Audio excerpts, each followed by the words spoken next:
निवेशकों को हम हार्दिक अभिनंदन और बधाई देते हैं। साथ ही साथ मंच पे बैठे हमारे industry investor Sameer Kumar Mahaseth ji, Shri Narendra Kumar chairman CII Bihar, doctor Sudhir Kumar ji, Pramod Sharma ji, Sachin Chandra ji, S. Roy Chaudhary साहब जी और सभी यहाँ हमारे भाइयों बहनों, आप सब लोगों का अभिनंदन है। और बड़ी खुशी की बात है कि आज पटना में दूसरी बैठक CIA की हो रही है, ईस्ट इंडिया समिट 2022 का, और सब लोग ब्रेनस्टॉर्मिंग में लगे हुए हैं। सब लोगों का लक्ष्य है कि बिहार में निवेश कैसे आए, कैसे हम और बड़े इंडस्ट्रीज को यहाँ लाए, चाहे हर कोई सेक्टर हो, चाहे एग्रो बेस्ड हो, चाहे आपका IT का क्यों ना हो, सेज पार्क क्यों ना हो, IT पार्क क्यों ना हो, चाहे फूड प्रोसेसिंग यूनिट्स का क्यों ना हो, तो हर एक सेक्टर में निवेश बिहार में कैसे आए, इसको लेकर के सब लोग चर्चा करते ही रहे पहले से, कोई नई बात नहीं है। लेकिन चिंता का विषय है कि हम बैठ के करते हैं लेकिन नतीजा क्यों नहीं निकलता। क्या जो पहले सिचुएशन था वो आज भी है कि नहीं। सब लोग जानते हैं कि बिहार पॉपुलेशन और डेंसिटी पूरे देश में लगभग अधिक है, और हमारा आप कह सकते हैं 13 करोड़ आबादी है और थर्ड कंज्यूमर स्टेट है। यानी अगर यहाँ इंफ्रास्ट्रक्चर दिया जाए, सिक्योरिटी दिया जाए, आपको जमीन दिया जाए, प्रॉपर बिजली दी जाए और सरकार फ्लेक्सिबल रहे, फ्यूचरिस्टिक रहे, ताकि हम आगे वाली संभावनाओं जो होगी उसमें भी विस्तार कर सके, तो लोग आएंगे। अभी तक आप देखिएगा जब लोग आएंगे तो जितना निवेश आएगा, जो इन्वेस्टर होंगे उन्हीं को फायदा होगा, क्योंकि हमारा थर्ड लार्जेस्ट कंज्यूमर स्टेट है। मतलब जो बनाओगे यही हम कंज्यूम करेंगे। बढ़िया बात है, लेकिन फिर भी जिस हिसाब से आना चाहिए उस हिसाब से नहीं आ रहा। असल में this is all about perception. मतलब आप केवल सोच बदलने की जरूरत है, जहां तक हमको लगता है। और कौन सा ऐसा सरकार होगा जो नहीं चाहेगा कि निवेश वहां आए, और उसके लिए कौन ऐसा सरकार नहीं होगा जो हर चीजों को सुधारे और आपके लिए फ्लेक्सिबल रहे ताकि आप निवेश कर सकें। But it's just a matter of thought. एक परसेप्शन बना है बिहार का कि भाई बिहार में माहौल ठीक नहीं रहता। अब ये परसेप्शन कैसे बनता है? हेडलाइंस,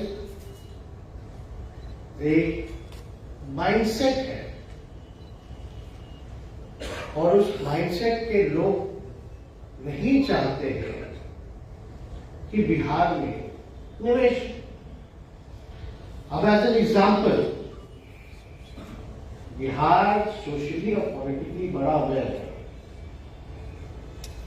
एज एन एग्जाम्पल अगर हम बात करें, नई सरकार बनी, पहले जो सरकार थी इतना स्ट्रेंथ नहीं था, अब जो नई सरकार बनी है उसका स्ट्रेंथ है 164 का, पहले वाली का 125-26 का, तो ज्यादा मजबूत सरकार हमने बनी। अब जब नई सरकार बनी है तो कुछ लोग जिस दिन बनी उस दिन से एक परसेप्शन गढ़ा जा रहा है कि भैया बिहार में जंगल राज आ गया है। अब रातों रात हमको नहीं समझ में आता, कुछ लोग रहते हैं तो जंगल राज नहीं रहता है, रातों रात कुछ लोग बाहर सरकार से चले जाते हैं तो बिहार में जंगल राज आ जाता है। अब सरकार को लगभग कई दिन हो गए, what difference did you find? कोई डिफरेंस नहीं। अगर परसेप्शन बनाना हो तो हम इतना ही कहेंगे कि भैया हेडलाइन से परसेप्शन मत बनाइए। आप लोग तो निवेश करते हैं किसी चीज में तो पूरा स्टडी करके, रिसर्च करके, एनालाइज करके आप निवेश लगाते हैं कि आपको फायदा होगा नहीं होगा। तो जब आप अखबार में खोल करके ऐसा कुछ देखते हैं तो हकीकत भी तो आपको जानना चाहिए, एनालाइज करना चाहिए, रिसर्च करना चाहिए। अब how do we research about it कि बिहार का माहौल कैसा है, about example law and order, you will go through the data है। लॉ एंड ऑर्डर का सबसे कॉन्क्रीट डेटा कौन देता है? एनसीआरबी, भारत सरकार का गृह मंत्रालय। बिहार का क्राइम रेट क्या है ऑल ओवर देखा जाए तो 21वां रैंक है बिहार, 21वां। लेकिन परसेप्शन ऐसे बना हुआ है कि आप आइएगा तो पता नहीं क्या हो जाएगा। आप लोग सब जान रहे हैं यहां इंडस्ट्री लाने के लिए कनेक्टिविटी बहुत जरूरी है। कनेक्टिविटी है, काफी इस क्षेत्र में काम हुआ। अब तो 3 एयरपोर्ट ऑपरेशनल हो गए।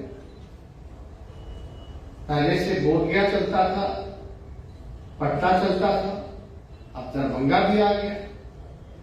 तो आप देखिएगा यहाँ कनेक्टिविटी हो या बिजली हो या अभी नरेंद्र जी जिक्र कर रहे थे जमीन का, एकदम जमीन है, उपलब्ध है। इंडस्ट्री डिपार्टमेंट के पास भी है और अर्बन के पास तो है। हाउसिंग बोर्ड का कितना जमीन है, हर जगह है।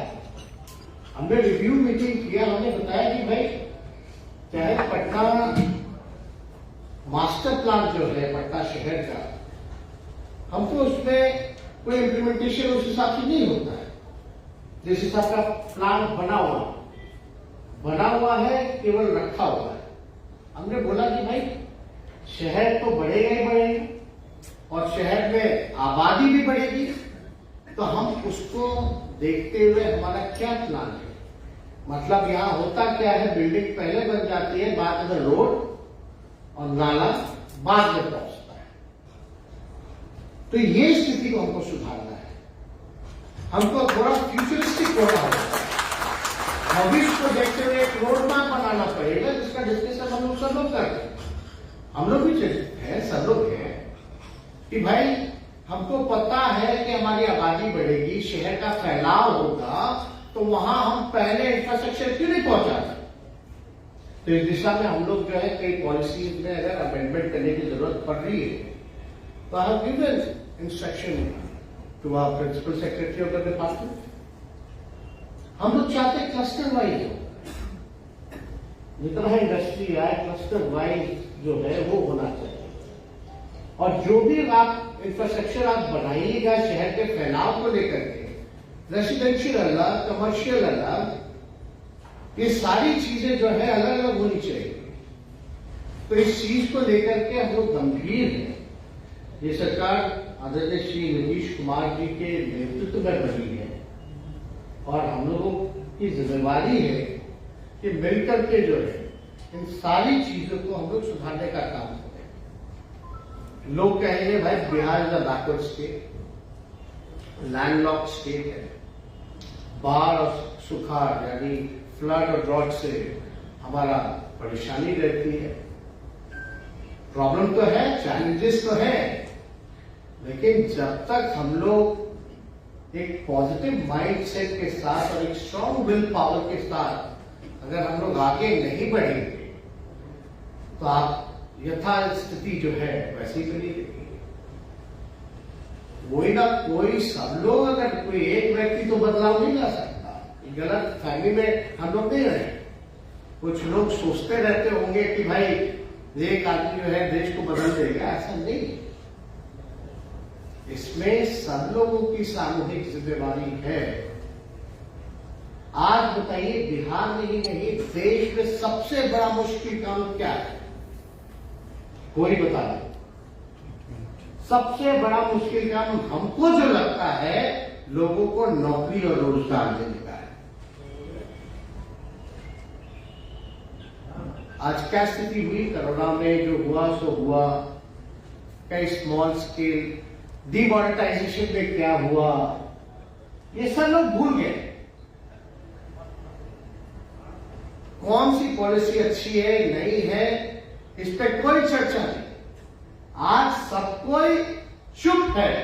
किसी की हिम्मत नहीं कि डिमोनेटाइजेशन, जीएसटी के बारे में कोई बोल करके दिखा दे। नहीं बोल सकता। अब जहां बोलिएगा वहां पीछे लोग पड़ जाएंगे।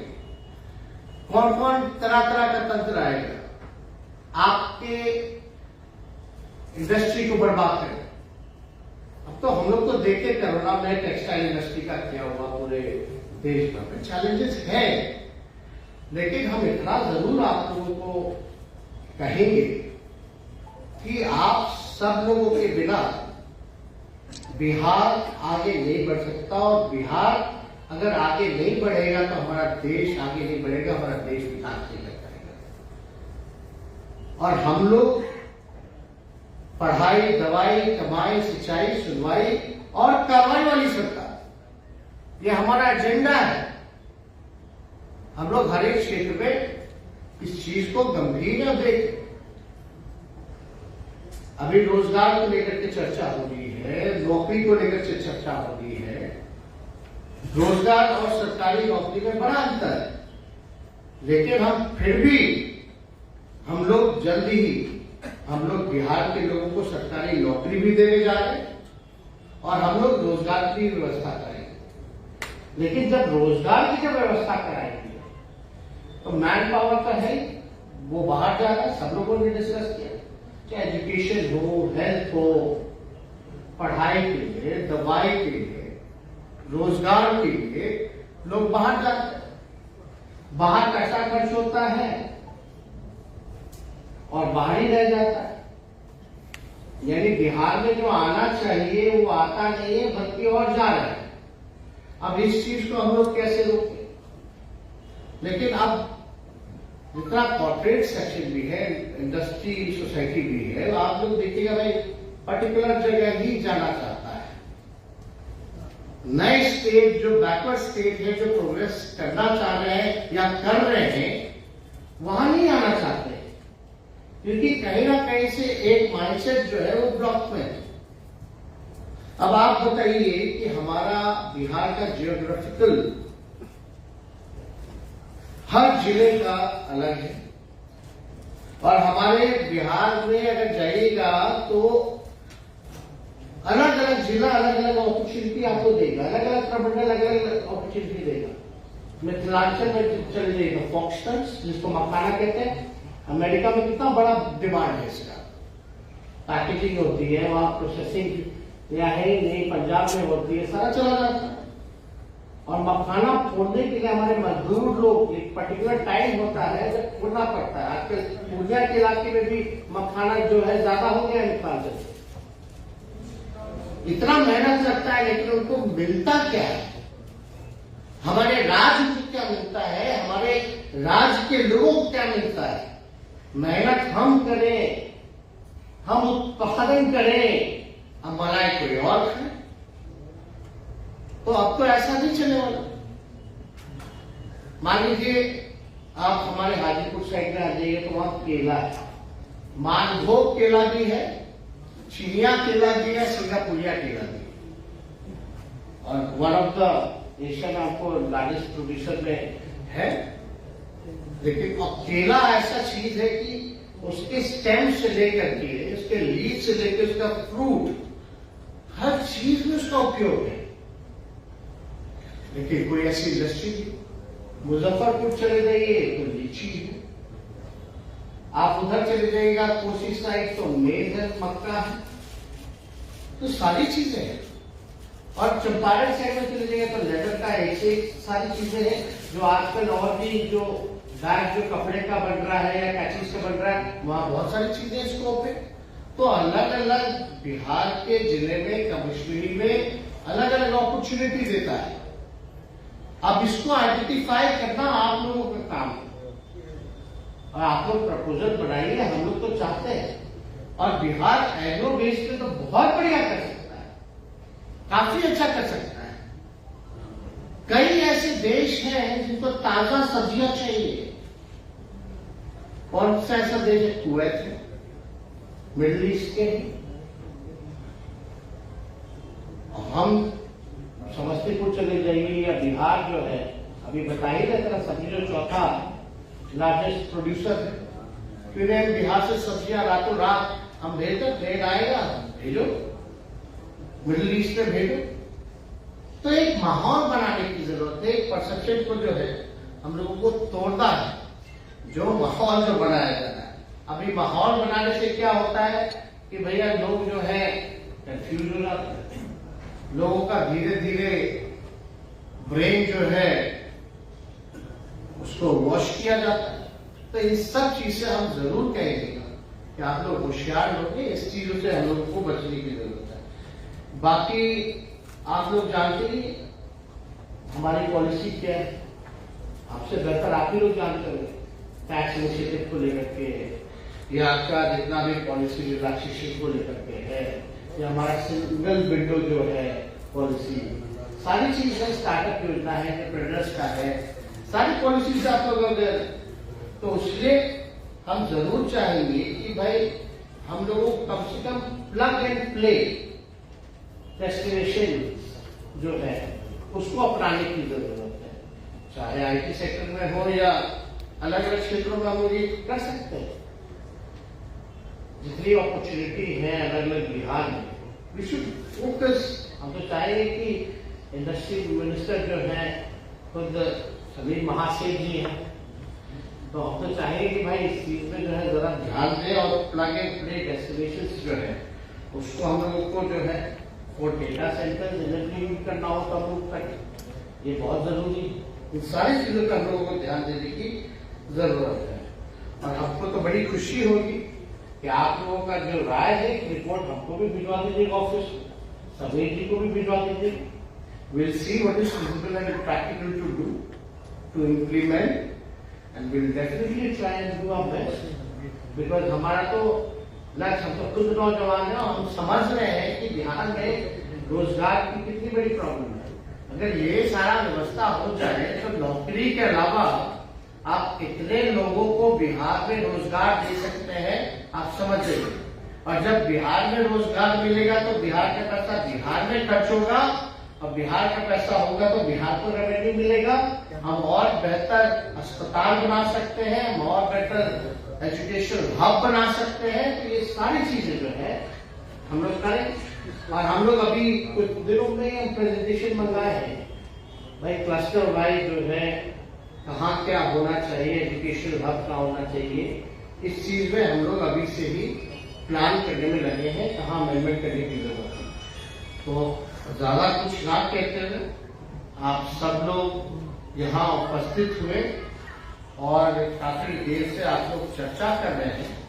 बट हम लोगों को ये सोचना पड़ेगा कि हम लोग अपने अपने राज्य को आगे कैसे बढ़ाएं। जिम्मेवारियों से पीछे हटने की जरूरत नहीं है और हम सब लोग मिलकर के काम करेंगे तो जरूर कामयाब होंगे।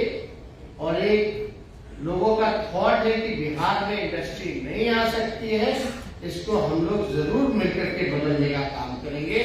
आप सब लोगों को दिल से धन्यवाद देते हैं। बहुत बहुत जय हिंद, जय बिहार।